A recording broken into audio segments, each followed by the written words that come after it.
भगवान की मृत्यु के विषय में जब भी चर्चा होती है तो वस्तुतः उसका अर्थ मृत्यु नहीं होता। भगवान न तो कभी दिखते हैं और न ही कभी मरते। जब धर्म विलुप्त होता है तब उसकी रक्षा करने धरती पर अवतार लेते हैं। इसी क्रम में ऐसा कहा जाता है कि जब भगवान कृष्ण की मृत्यु के पश्चात उनका दाह संस्कार हुआ तब उनके शरीर का एक अंग नहीं जला था। क्या भगवान के शरीर का दाह संस्कार हुआ? उनका कौन सा अंग नहीं जला और क्यों? भगवान कृष्ण की लीलाएं उनके बचपन से ही बहुत रोचक रही हैं। हर कोई उनके विषय में जानने के लिए उत्सुक रहता है।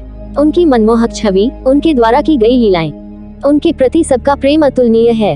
भगवत गीता के अनुसार भगवान कृष्ण की मर्जी के बिना एक पत्ता भी नहीं हिलता, अर्थात संसार में जो कुछ भी होता है वो केवल उनकी इच्छा से होता है। उनकी इच्छा के बिना कुछ भी संभव नहीं। वे ही परमपिता परमात्मा हैं। महाभारत का युद्ध भी उनकी इच्छा से ही हुआ, जिसके माध्यम से उन्होंने धर्म का महत्व बताया और उन्होंने स्वयं भी धर्म का ही पक्ष लिया। चूंकि कौरव अधर्म के पक्षपाती थे, भगवान कृष्ण ने दुर्योधन को बहुत समझाने का प्रयास किया, परंतु दुर्योधन अपने हठ पर ही अड़ा रहा। तब महाभारत युद्ध के अतिरिक्त और कोई चारा नहीं बचा था। महाभारत युद्ध के समय जब दुर्योधन का अंत हुआ तब उसकी मां शोकाकुल हो उठी।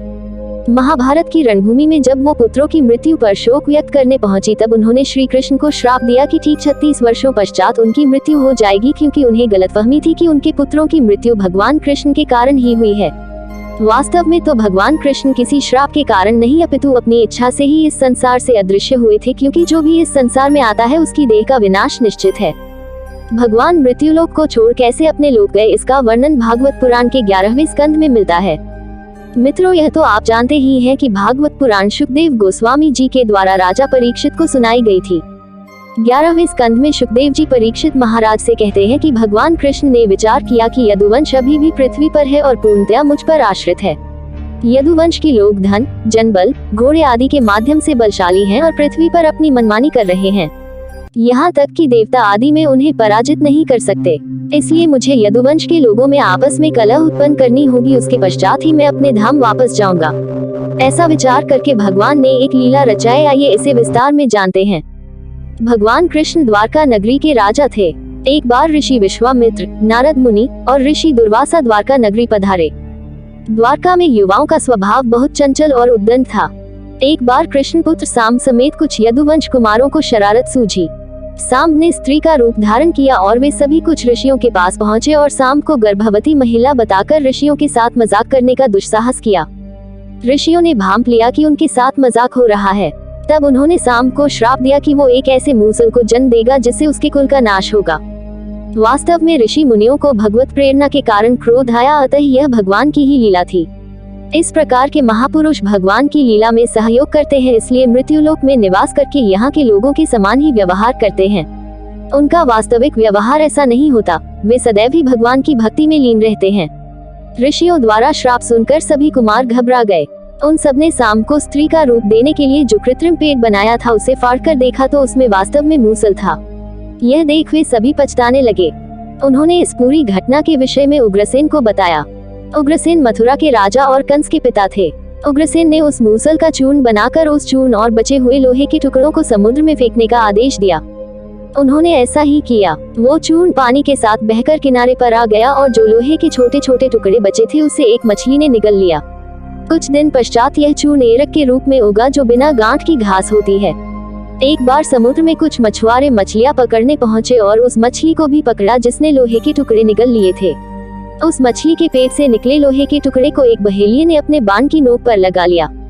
एक बार ब्रह्मा जी अपने पुत्रों और देवताओं के साथ द्वारका नगरी पधारे और भगवान से प्रार्थना की कि यदि अब वे चाहे तो अपने धाम पधार सकते हैं। तब श्री कृष्ण ने कहा कि मैं निश्चय कर चुका हूँ कि यदुवंशियों का नाश होते ही मैं परमधाम के लिए प्रस्थान करूंगा। तब सभी ने भगवान को प्रणाम किया और अपने धाम की ओर चले गए। उन सब के जाने के पश्चात द्वारका में कुछ दुर्भाग्यपूर्ण घटनाएं, उत्पात और अपशगुन होने लगे।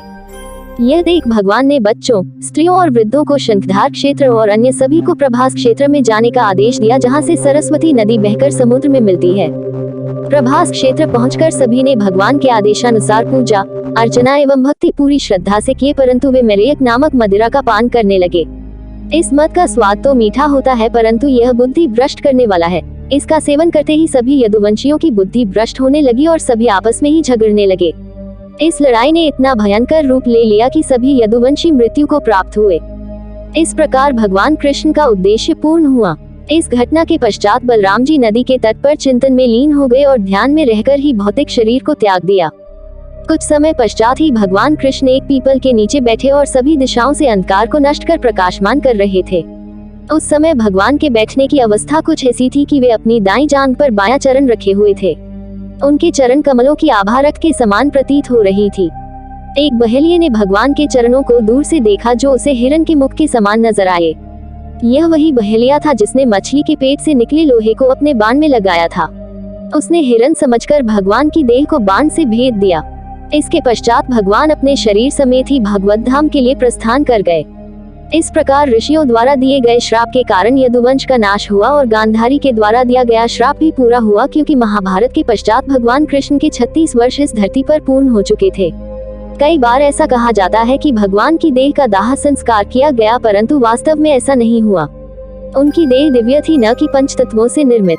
अनेक मान्यताओं के अनुसार पांडवों द्वारा उनके शरीर का अंतिम संस्कार किया गया। जब उनकी पूरी देह जल गई परंतु दिल जलकर नष्ट नहीं हुआ और अंत तक जलता रहा, तब उनके दिल को जल में प्रवाहित किया गया। उनकी देह का यह हिस्सा राजा इंद्रियम को प्राप्त हुआ। राजा इंद्रियम भगवान जगन्नाथ के भक्त थे।